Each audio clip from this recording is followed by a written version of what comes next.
চিকিৎসক দল এসে এখানে যুক্ত হয়েছেন। যে চিকিৎসক দল রয়েছে তাদের সাথে তারা তত্ত্বাবধানে সমন্বিতভাবে এখানে চিকিৎসা দিচ্ছেন এবং লন্ডন থেকে বিএনপির ভারপ্রাপ্ত চেয়ারম্যান তারেক রহমান তিনি কিন্তু এটি সমন্বয় করছেন এবং সার্বক্ষণিক খোঁজখবর রাখছেন এবং বর্তমানে হাসপাতালে খালেদা জিয়ার ছোট ছেলে আরাফাত রহমান কোকোর স্ত্রী শর্মিলা রহমান কিন্তু তার পাশে রয়েছেন।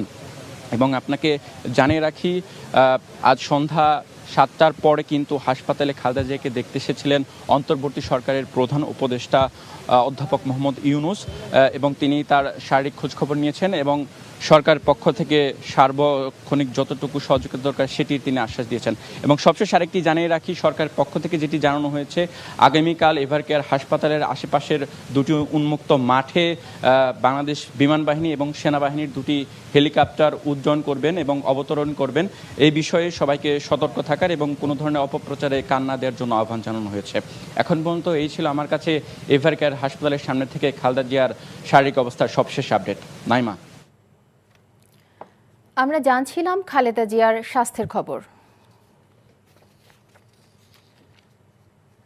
আগামী ফেব্রুয়ারিতে জাতীয় নির্বাচন আয়োজনে সরকার সব রকমের প্রস্তুতি নিচ্ছে জানিয়ে প্রধান উপদেষ্টা ডক্টর মোহাম্মদ ইউনূস নির্বাচন ও গণভোট সুষ্ঠুভাবে সম্পন্ন করতে সশস্ত্র বাহিনীর সহযোগিতা কামনা করেছেন।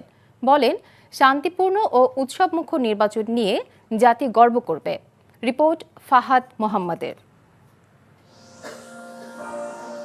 রাজধানীর মিরপুর সেনানিবাসে ন্যাশনাল ডিফেন্স কোর্স ও আর্মড ফোর্সেস ওয়ার কোর্স 2025-এর সমাপনী অনুষ্ঠানে প্রধান অতিথি হিসেবে যোগ দেন অন্তর্বর্তীকালীন সরকারের প্রধান উপদেষ্টা ডক্টর মোহাম্মদ ইউনূস। কোর্স সম্পন্নকারীদের অভিনন্দন জানিয়ে প্রধান উপদেষ্টা আশা প্রকাশ করেন, বছরব্যাপী নিষ্ঠা ও অধ্যবসায়ের মাধ্যমে অর্জিত জ্ঞান ও অভিজ্ঞতা জাতীয় উন্নয়ন, নীতি প্রণয়ন ও কৌশলগত সিদ্ধান্ত গ্রহণে ব্যবহার করবেন গ্র্যাজুয়েটরা। Your achievement represents year-long hard work, dedication, and perseverance.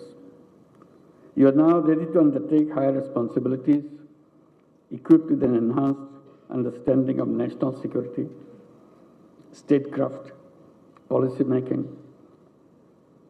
strategy formulation, and the intricacies of national development. আগামী জাতীয় নির্বাচন সুষ্ঠু উৎসবমুখর হবে জানিয়ে প্রধান উপদেষ্টা সশস্ত্র বাহিনীর কাছে নির্বাচন আয়োজনে সহযোগিতা চান। Still, you'll have to play a very historical role very soon in our national election and referendum coming February to make it not only a historical landmark, also a peaceful and festive, make it a festive occasion for all voters